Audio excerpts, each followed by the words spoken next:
ce qu'on va faire, c'est qu'on va juste mettre la dévotion et le premier enseignement ensemble. Et puis après, on va faire une pause d'adoration. Et puis on va avoir un deuxième enseignement. Et le premier enseignement, c'est ce que je ressens vraiment de partager avec cette conférence ou avec la francophonie pour aujourd'hui ou pour le temps. Amen. Et oui, ça.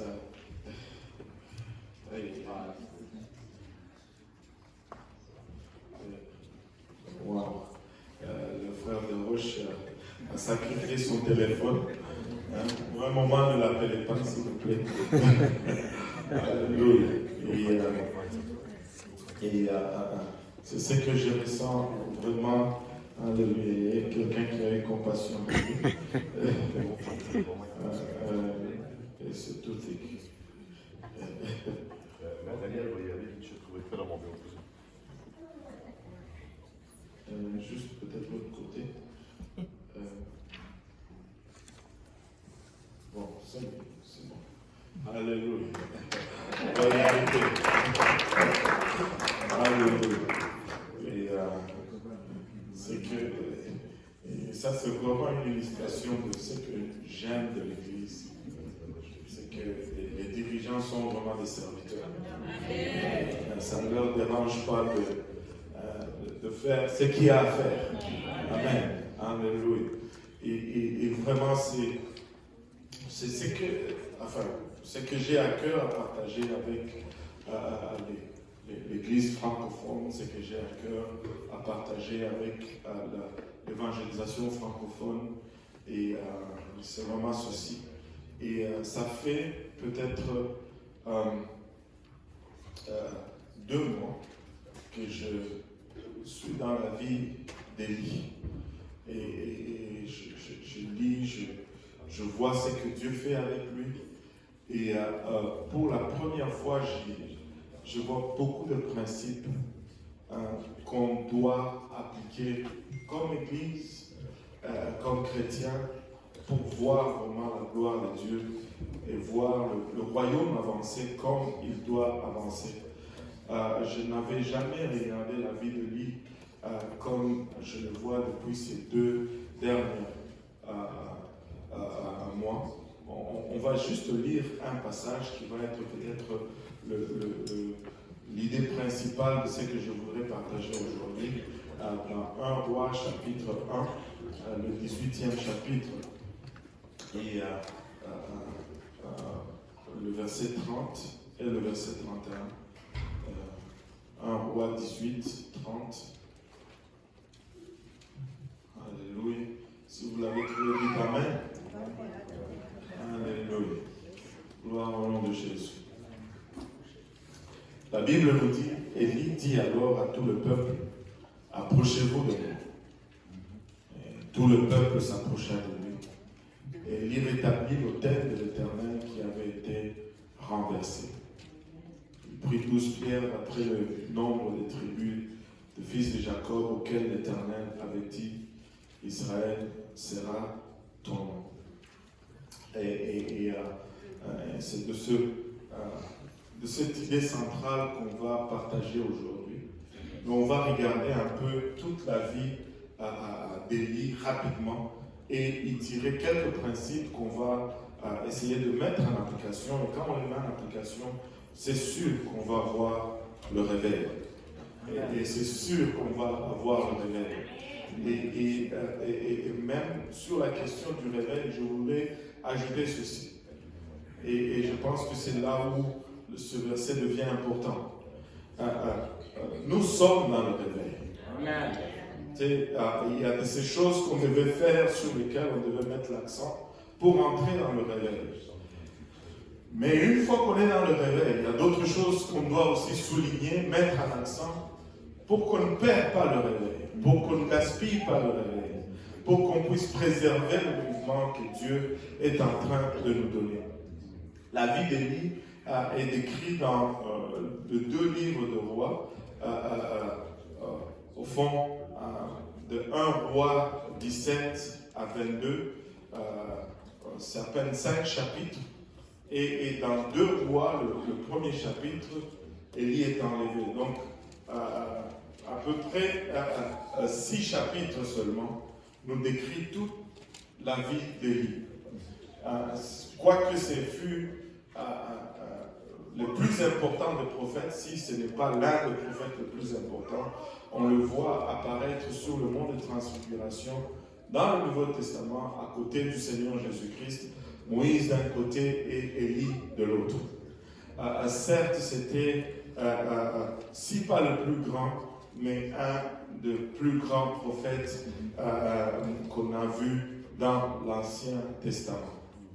Et Élie est un peu comme la majorité de ce groupe francophone que nous voyons aujourd'hui.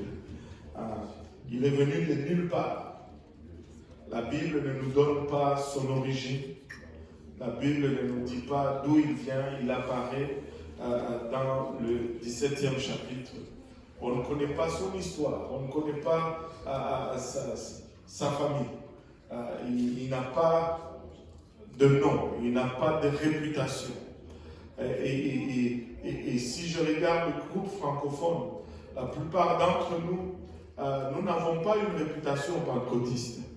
Nous sommes, la plupart d'entre nous, qui est première génération pentecôtiste ici? Voilà, même ce que je ne suspecte pas. Regardez tous ces Élis.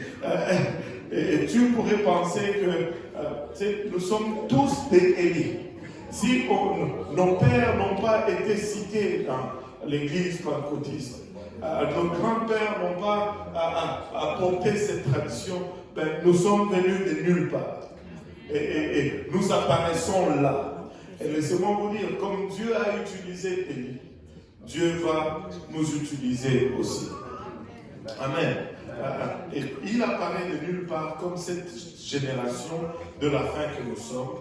Et il déclare qu'il ne va pas pleuvoir, on va laisser ça un peu.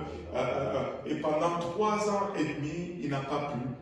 Et pendant 3 ans et demi, il s'est caché du roi Akab. Mais durant ces 3 ans et demi, il a été nourri par le corbeau, il a été nourri par le veuve.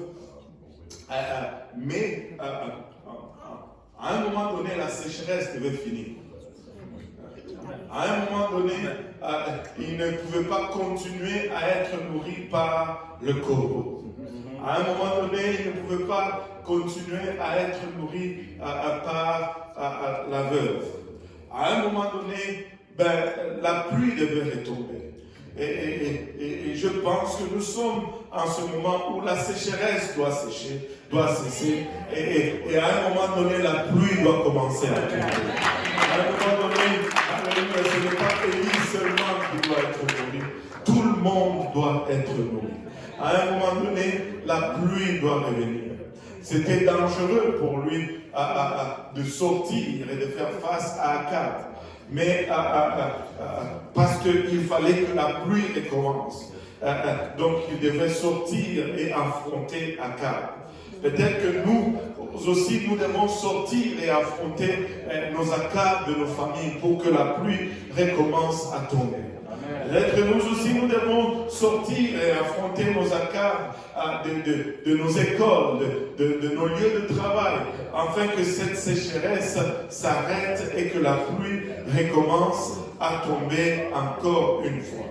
La sécheresse ne peut pas durer pour toujours. Vous savez pourquoi la sécheresse ne peut pas durer pour toujours? Parce que c'est la volonté de Dieu que nul ne périsse, que tous parviennent à la repentance. Même nos membres de famille les plus endurcis, Dieu a un intérêt pour eux. Même nos collègues de travail les plus endurcis, nos collègues d'école les plus endurcis, Dieu a un désir de salut pour eux également. Et nous devons juste sortir et confronter notre Akab. Alléluia. Et vous savez, dans ce temps de la fin, Dieu est en train de faire un travail rapide. Dieu est en train de faire un travail rapide. Et si nous regardons juste la province du Québec, c'est le district, je devais dire, du Québec, parce qu'on n'est pas dans le gouvernement, mais juste le district du Québec. On a passé un long moment de sécheresse. Et il y a un temps où c'était dur au Québec. Il y a un temps où les gens venaient et partaient au Québec. Je me rappelle quand je suis rentré dans l'église, il y a des gens qui, je crois que Dieu a appelé, parce qu'ils sont venus. Mais 3 mois, 6 mois après, mais tu ne voyais plus le frère. Et là, tu demandais, mais oh non, il est reparti au Nouveau-Brunswick. Oh non, il est reparti aux États-Unis. Oh non, il est reparti parce que c'était difficile. C'était très oppressant. On dirait que tu prêches, tu enseignes, rien ne bougeait. Tu prêches, tu enseignes, rien ne bougeait. Ce n'était pas comme que c'est maintenant.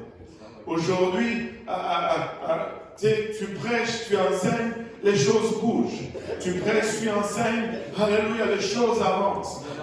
Juste dans les derniers, je ne sais pas, 5 ans, on a ajouté quasiment le double, on a quasiment doublé ou triplé le nombre de ministres avec licence ici au Québec. Le nombre d'églises a triplé. Et Dieu est en train de bouger parmi nous. Parce que, à un moment donné, la pluie doit recommencer à tomber. Et maintenant, nous sommes cette génération. Nous sommes cette génération sur qui la pluie commence à tomber. Nous sommes cette génération que lorsque nous sortons, les choses arrivent. Et il y a tellement de portes d'opportunité pour le moment. Au Québec, qui aurait pensé qu'à Trois-Rivières, on allait être dans une telle bâtisse? Regardez ce que Dieu a fait. Regardez ce que Dieu a fait.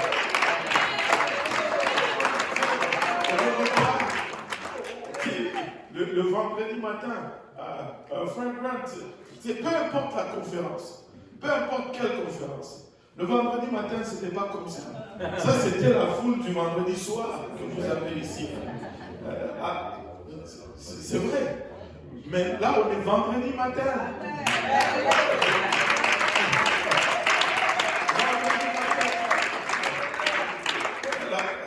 La pluie tombe. Et nous sommes en plein réveil. Nous sommes en plein réveil. Amen. Et moi, je sais que ça va être encore mieux. Ça va être encore davantage. Alléluia. Mais regardez, il y a quelques leçons quand même que nous devons tirer de la vie d'Élie. Et la première chose que je veux dire, c'est que Dieu est en train de faire un travail rapide. Très très rapide. Mais Dieu faisant un travail rapide ne signifie pas que nous sommes meilleurs que ceux qui nous ont précédés. Amen. Allô? Amen. Je veux juste redire cela pour que ça rentre encore un peu plus.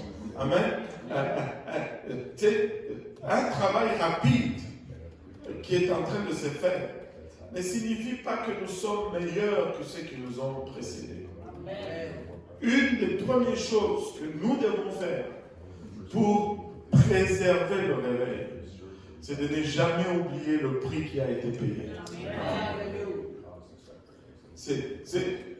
Je ne le redirai jamais assez. Je pense que ça, c'est un des avertissements que je donne encore et encore et encore et encore aux jeunes qui entrent dans le ministère.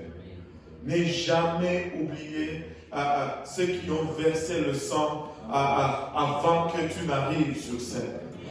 Nous ne sommes pas en train de bâtir sur nos propres efforts. Nous bâtissons sur les efforts des géants qui nous ont précédés, qui ont lutté avec les hommes forts de ces lieux. Et nous sommes récipiendaires de leur travail. Élie, c'est exprès que j'ai choisi ce verset, c'est parce que Élie, la première des choses qu'il a commencé à faire, c'est qu'il a dit d'abord au peuple, à tout le peuple, remarquez, il a dit à tout le peuple, ce peuple qui était idolâtre, ce peuple qui était dans la main du gouvernement, ce peuple qui lapidait au fait les prophètes. Il les appelle, il dit approchez-vous de moi. Alléluia, approchez-vous de moi. Et tout le peuple s'approcha de lui. Et Élie rétablit l'autel de l'Éternel qui avait été renversé. Élie n'a pas construit un autel nouveau. Je ne sais pas si c'est nouveau ou nouvelle. C'est un hôtel ou une hôtel? Vous qui parlez français. Hein? Un hôtel, moi. Voilà. Élie n'a pas construit un nouveau hôtel. Un nouvel hôtel, je ne sais plus lequel, parce qu'il y a un voyage qui commence. Un nouvel hôtel, n'est-ce pas? Voilà, c'est confirmé. Un nouvel hôtel. Élie n'a pas construit un nouvel hôtel. Élie n'est pas venu avec une nouvelle chose.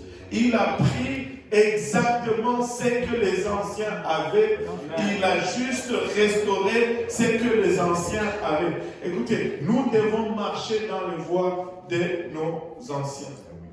Et je me rappelle une des histoires, je peux dire cela avec certitude, une des histoires qui m'a touché le plus. Dans UPC, dans l'église Pentecôtiste Unie Internationale, un jour j'étais dans une conférence. Il y avait un jeune prédicateur qui prêchait, très utilisé par Dieu. Il a été appelé dans une ville. Il y avait un pasteur qui avait de la difficulté à percer. Il était, je ne me rappelle plus, dans cette ville pendant 7 ans, mais il avait baptisé à peine 2 ou 3 personnes. Et peut-être 3 ou 4 personnes ont reçu le Saint-Esprit, mais il a continué à piocher. Pendant 7 ou 8 ans, il a continué à travailler.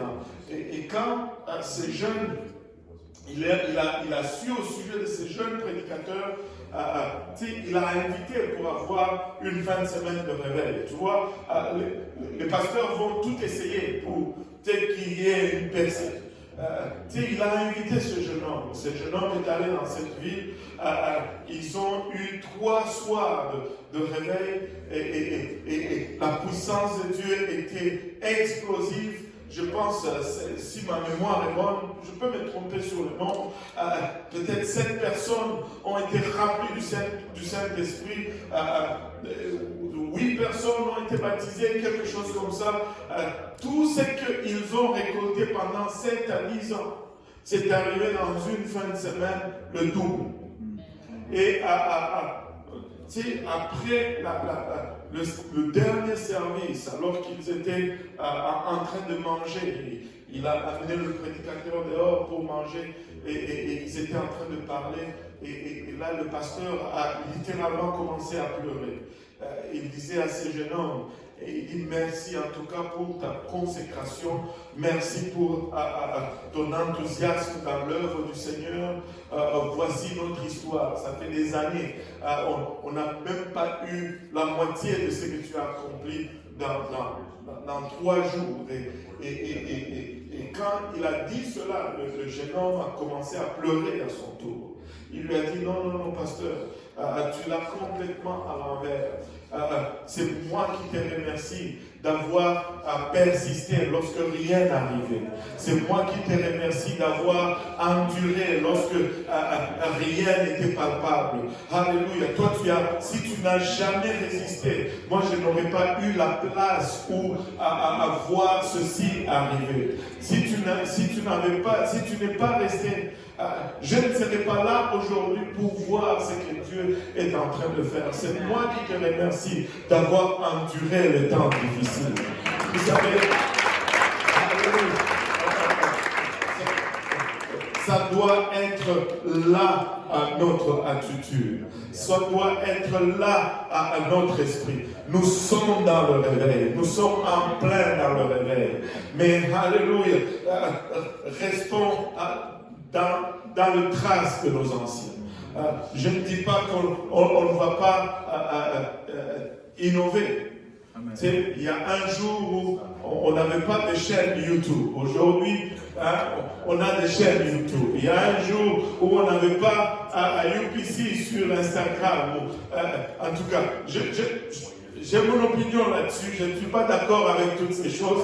Mais ceux qui le font. Amen. Alléluia. Mais quant à faire l'œuvre de Dieu, nous allons rester sur les voies de nos anciens. Il n'y a pas deux façons d'avoir le réveil. Il n'y a qu'une seule façon d'avoir le réveil, c'est-à-dire rester sur les voies de nos anciens. Il a rebâti l'ancien hôtel. Et une autre chose, c'est qu'il a pris 12 pierres d'après le nombre des tribus de fils de Jacob auxquels l'Éternel avait dit, Israël sera ton nom. Lorsqu'il est en train de faire ceci, Israël était déjà divisé en deux royaumes. Élie était le prophète du royaume du nord, dans lequel Akab régnait. Et le royaume du nord comprenait 10 tribus seulement. Mais cela n'a pas affecté la pensée ou l'approche d'Élie. Il n'a pas pris 10 pierres parce qu'il s'adressait au royaume d'Israël, mais il a pris 12 pierres. Parce que si on va arriver à quelque chose, on va le faire ensemble. Amen. Si on va, alléluia, voir Dieu bouger parmi nous, ça va être dans l'unité. Alléluia, ça va être dans l'unité. Nous ne pouvons jamais assez, alléluia, insister sur l'unité. Quand un d'entre nous souffre, c'est nous tous qui souffrons. Quand un d'entre nous est en réveil, c'est nous tous qui sommes en train d'avoir le réveil. Quand un d'entre nous se réjouit, nous allons nous réjouir avec ceux qui se réjouissent. Nous allons pleurer avec ceux qui pleurent.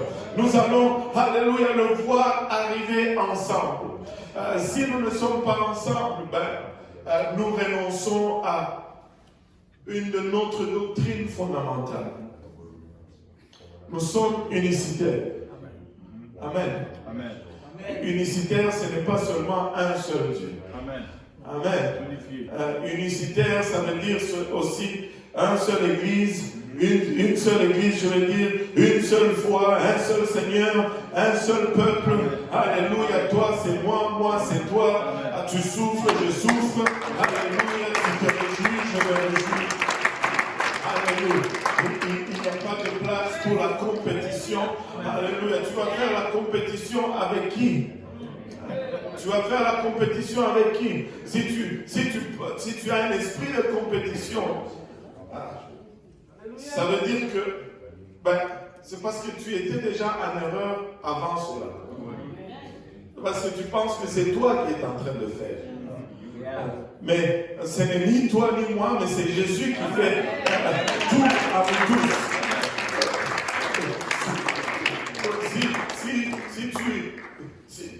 On doit se réjouir ensemble. On doit pleurer ensemble. Alléluia. Aujourd'hui, c'est le tour, je ne sais pas, de Trois-Rivières. Demain, ça va être le tour de Québec. Après-demain, ça va être Bathurst. Laissez-moi vous dire, le lendemain, ça va être Tracadie. Mais nous allons avoir un réveil francophone.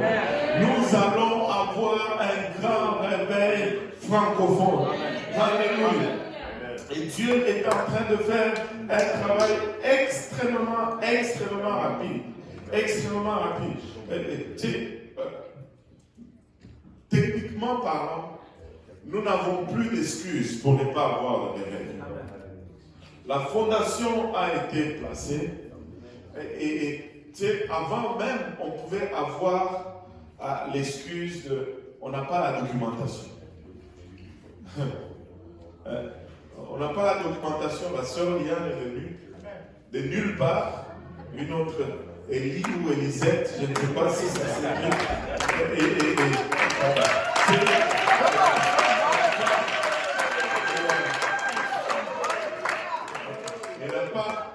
Elle n'a pas été citée avant cela parmi les francophones. Elle est apparue de nulle part parmi les francophones. Et aujourd'hui, nous avons plus de 100 livres traduits en français, des livres apostoliques. Amen. Avec la bonne doctrine. Et nous n'avons plus d'excuses. C'est le temps d'avoir le réveil. Alléluia. Élie a rebâti l'autel. Et Élie a rassemblé le monde.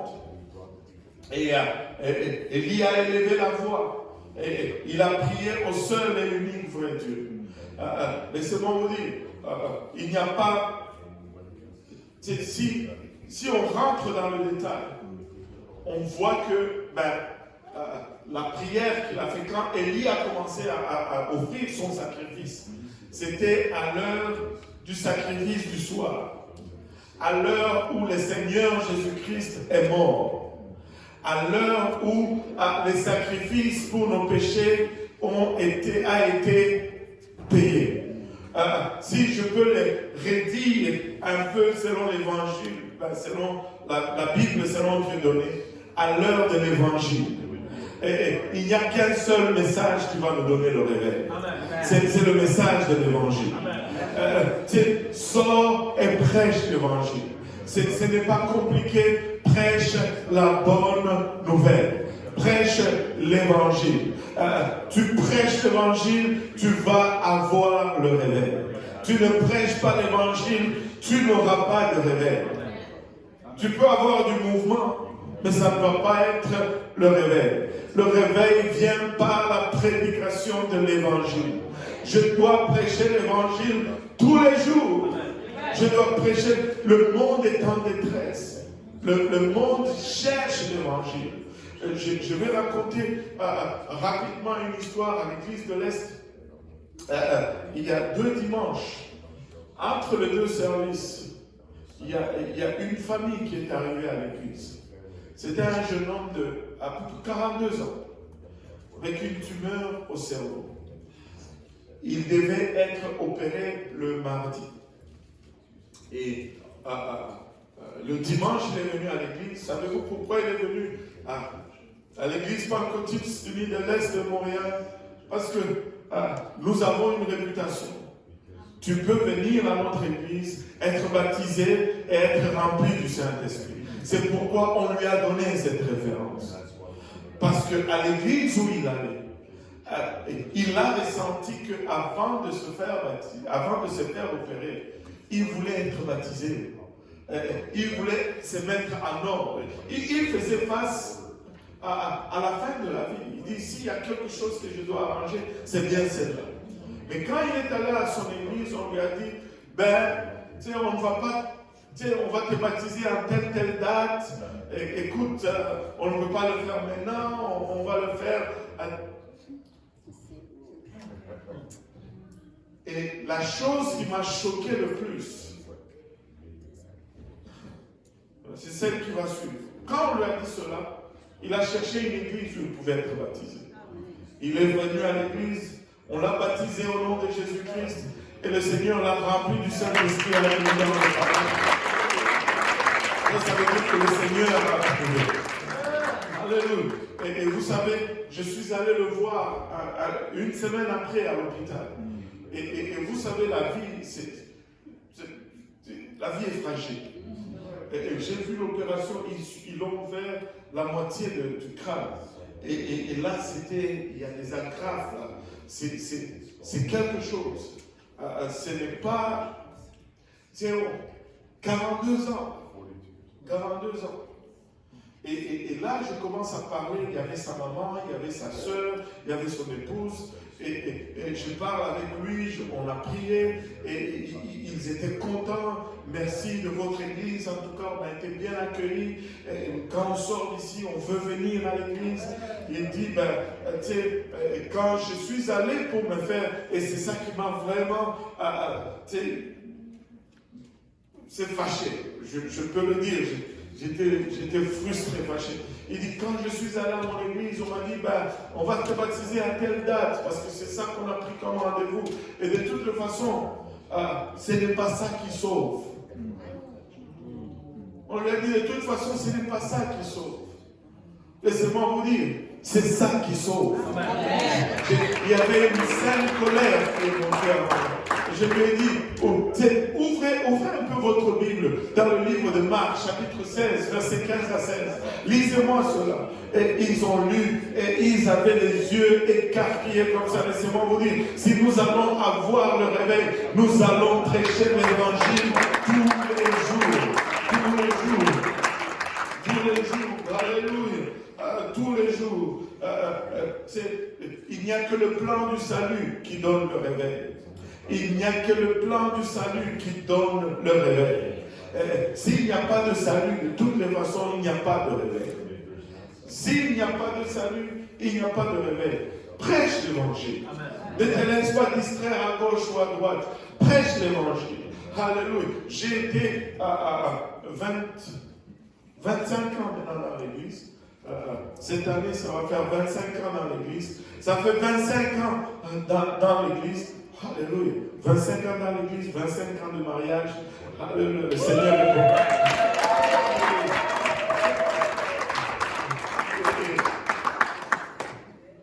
Je n'ai pas vu mon pasteur prêcher autre chose si ce n'est l'évangile. Oh oui, il a prêché la sanctification. Oh oui, il a prêché l'unicité. Mais il a toujours été focusé sur l'évangile.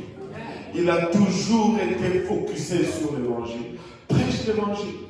Mais c'est cette même ancien hôtel. Il n'y a pas d'autre hôtel qui va produire le salut si ce n'est cet hôtel.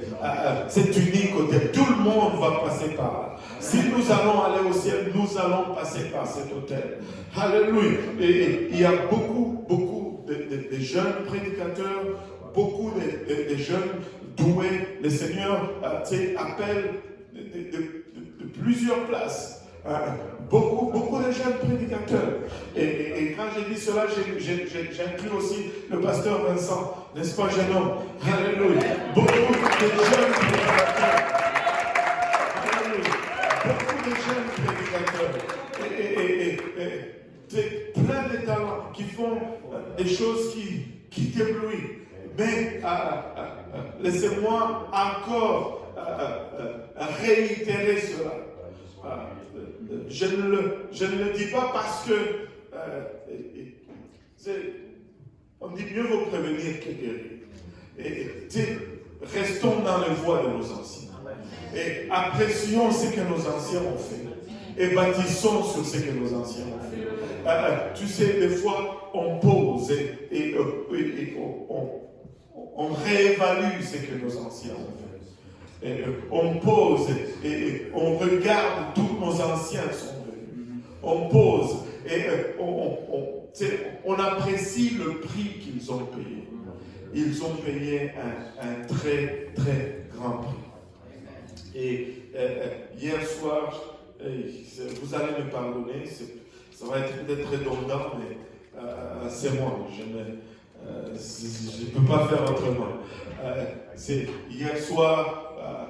Quand nous sommes arrivés, nous sommes entrés dans l'église, on est entré par cette porte, on allait vers le bureau de Pasteur Serge et on arrive à la porte. Qui est-ce qu'on trouve en train de nettoyer les vitres de la porte? Quelqu'un peut deviner? Hein? Ouais, bon voilà. Tu ne peux pas deviner quelqu'un d'autre. Et j'ai parlé avec elle pendant 10 minutes. J'ai dit, maman, il faut que tu te reposes à un moment donné. Elle dit, oui, mais ça fait quelque temps que je me repose parce que je n'ai plus de travail. Mais elle était en train de frotter. J'ai dit, mais tu travailles. Tu sais, il y a de ces... Ça, c'est notre héritage. C'est notre héritage. Tout le monde entrait, sortait, mais il frottait là. Parce qu'il y a un prix qui a été payé. Il y a un prix qui a été payé. Et je vois le fils, comment il s'appelle celui qui... Caleb. Mais le type, son père est allé me voir et dit, non, son père est venu me voir et me dit, je veux juste amener le micro pour voir si les batteries sont correctes et tout. Il est allé voir en arrière et il demande à son fils Caleb, il dit, est-ce que les batteries, et le monsieur s'est fâché. Il dit, tout a été fait. Tu sais, comment tu questionnes mon travail? J'ai fait mon travail.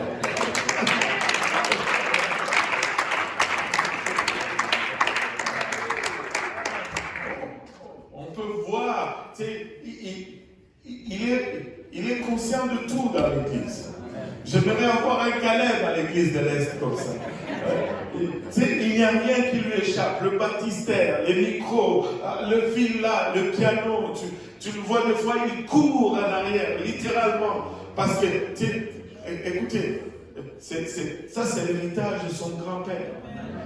C'est l'héritage de son grand-père qui continue. Et nous ne pouvons pas, on ne peut pas dire qu'on a tout fait. Nous sommes sur les épaules des géants. Alléluia. Nous sommes portés sur les épaules des géants. Ayons le réveil. Quand je considère tout cela, je me dis, nous n'avons pas d'excuses. Frère de Roche, nous n'avons pas d'excuses. Nous pouvons faire des choses croches ça et là, mais nous n'avons pas d'excuses. Nous devons avoir le réveil, nous devons secouer la francophonie et faire revenir le roi le plus tôt possible, parce que je pense que si le roi traîne, c'est parce qu'il veut nous donner le temps d'amasser tout ce que nous devons amasser, alléluia, dans la barque. Mais c'est le temps de sortir et de faire rentrer tout le monde dans la barque et de faire revenir le roi le plus tôt possible. Le monde va toujours aller de mal en pire. Si vous pensez que les dirigeants que nous avons aujourd'hui sont mauvais, attendez ceux qui viennent. Ils vont être encore pires. Parce que c'est ce que la Bible dit. Ça ne va pas s'améliorer. Le gouvernement ne sera jamais de notre côté. C'est juste arriver à terme avec cela. Soyez résolus. Nous n'allons jamais avoir le sou. Et même, ils vont nous enlever tout ce que nous avons. Ils sont en train de parler de nous enlever les exemptions des taxes. Est-ce qu'on va arrêter l'église pour cela? Non, on va continuer. On va juste donner plus. Amen. Pour payer les taxes et avoir l'église. On va juste... on va avoir le réveil. Nous n'avons pas d'excuses. Amen. Je n'ai pas d'excuses. Tu n'as pas d'excuses. Nous n'avons pas d'excuses. Et après le message qu'on a eu hier soir, je vais revoir toutes mes ambitions. Tu contemplais l'idée d'acheter. Je ne dis pas qu'il ne faut plus que tu achètes une maison, mais tu contemplais l'idée de cela. Mais là, le Seigneur envoie quelqu'un qui n'avait aucune idée, il te parle là-dessus, tu commences à revoir qu'est-ce que tu vas faire avec les économies que tu avais mis de côté pour tel ou tel projet. Pour tel ou tel projet. Alléluia. Et le travail que nous sommes en train de faire ici, laissez-moi vous dire, a de l'impact au-delà du Canada, au-delà des États-Unis. Ça se répand partout dans la francophonie, en Afrique, en Europe. C'est notre temps. Et Dieu va faire un travail rapide. Il n'y a plus de sécheresse, mais nous devons confronter nos accables. La pluie doit tomber. Sortons et faisons face à nos accables, dans nos familles, dans nos environnements, et qu'il pleuve. qu'il pleuve en abondance et que nous ayons cette moisson et que nous puissions faire revenir le roi, alléluia, le plus rapidement possible. Amen. C'est ce que j'avais à cœur à partager avec la femme aujourd'hui. Alléluia. Alléluia. Mais je crois que nous sommes un peuple qui est assis, alléluia, sur une marmite qui bouillonne. Nous sommes un peuple qui est assis, alléluia, sur une opportunité comme jamais auparavant. Nous sommes un peuple. Nous pouvons le faire sans crainte. Nous pouvons le faire sans crainte. Nous avons encore besoin de plus d'église. Nous avons encore besoin de plus d'église. Alléluia. Nous avons encore besoin de plus d'église. Alléluia.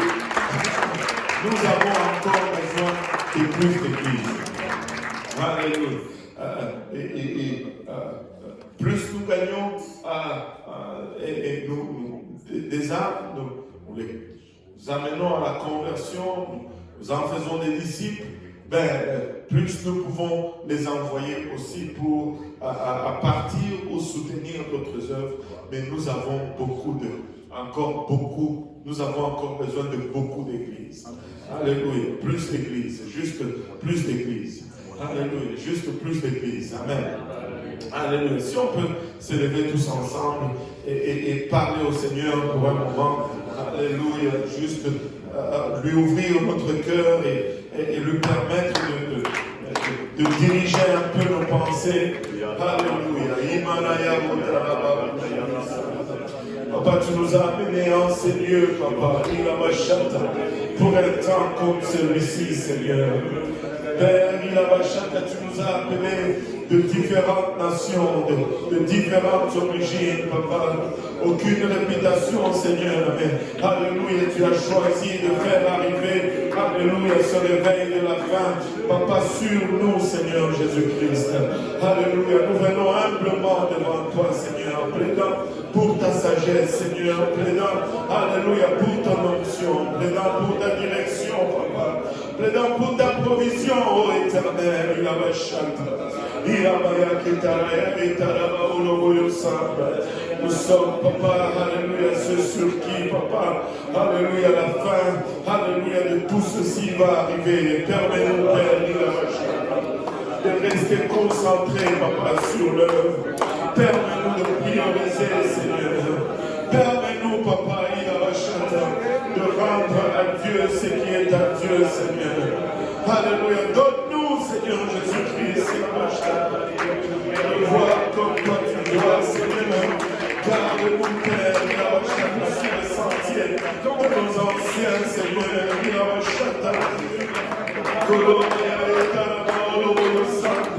Je viens confesser ton unité au milieu de nous, Papa. Alléluia. Perverse, Papa, un esprit d'harmonie, Seigneur. Un esprit de pardon, Papa. Un esprit d'entraide, un esprit de soutien, Papa. Un esprit d'unité, Papa.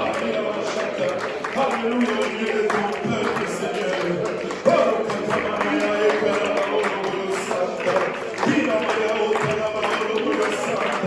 N'est-il pas dit, Seigneur Jésus-Christ, que le spirituel est le contraire, Papa? Alléluia, du naturel, Seigneur. Il a ma naturel, Papa. Nous sommes une province séparatiste, Papa.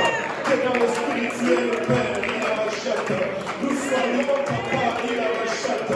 Des entités unicitaires, Papa.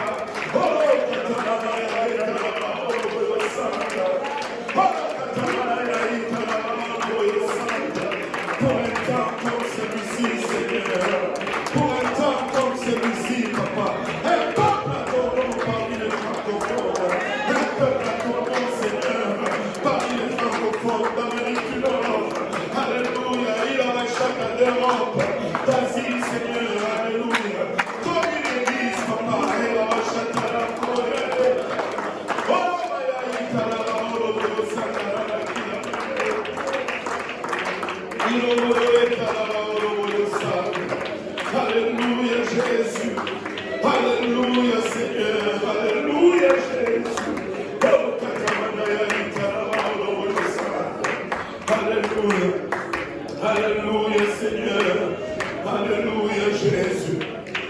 Alléluia. Alléluia. Alléluia, Jésus. Alléluia. Alléluia, Seigneur. Alléluia. J'anticipe vraiment un grand mouvement. Alléluia, vous savez. Notre Dieu est fidèle. Et ce qu'il a promis, il le réalise toujours.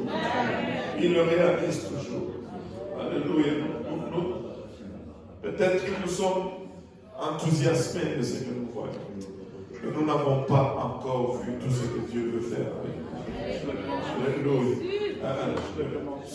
Nous n'avons pas encore vu. Mais ça ne va pas arriver différemment. Ne nous éloignons pas des principes de la parole de Dieu. Ça ne va pas arriver par une nouvelle sagesse humaine. Ça va arriver toujours par la vieille sagesse de la parole de Dieu. Alléluia. Alléluia. Cette ancienne hôtel. Rebâtis cette ancienne hôtel. Ne erre pas à gauche, à droite. Alléluia. Et vois le réveil que Dieu, alléluia, veut te donner. Alléluia. Non seulement dans ton secteur, alléluia, mais partout, à travers le monde. Vous savez, je ne sais pas si c'est la place appropriée pour ça, mais nous devons s'aimer dans le royaume francophone. C'est d'abord les francophones. Je ne suis pas en train de discriminer, mais je suis en train de dire ceci. Nous devons être soucieux de l'évangélisation francophone. Nous, les francophones d'abord. Pas seulement ici en Amérique du Nord, mais partout à travers le monde. Partout à travers le monde. Nous devons prendre un missionnaire en charge. On n'a pas besoin de faire beaucoup de fois. Mais si tout le monde fait peu, à la fin, ça va être beaucoup. Ce n'est pas compliqué. Vraiment, ce n'est pas compliqué. Tu peux... $50 par mois, tu peux soutenir un missionnaire régulièrement. Je sais qu'on va parler de l'évangélisation francophone. Je vais vous demander de l'argent pour l'évangélisation francophone. Mais pour le moment, je ne sais pas. Mais je ressens juste de parler, juste au-delà de ce que nous. Pasteur, prends un missionnaire francophone, je ne sais pas. Prends 2 missionnaires francophones. Prends 3 missionnaires qui œuvrent dans un pays francophone, parce que ça impacte toujours notre œuvre ici. Ça impacte toujours notre œuvre ici. Alléluia. Je ne sais pas d'où ça vient, mais bon, c'est sorti. Maintenant, je ne sais pas si je vais me faire taper sur le doigt, mais c'est sorti quand même. Alléluia. Le Seigneur est bon, n'est-ce pas? Alléluia. Battons nos mains pour le Seigneur.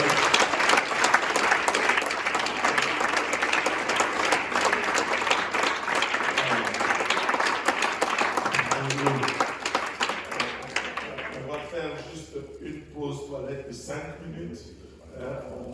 Et puis on va revenir et on va écouter le Bishop James. Et je sais qu'il a des paroles de sagesse à mettre en nous. Alléluia. Amen. Donc, à 5 minutes, le Canadien, pas 5 minutes américain.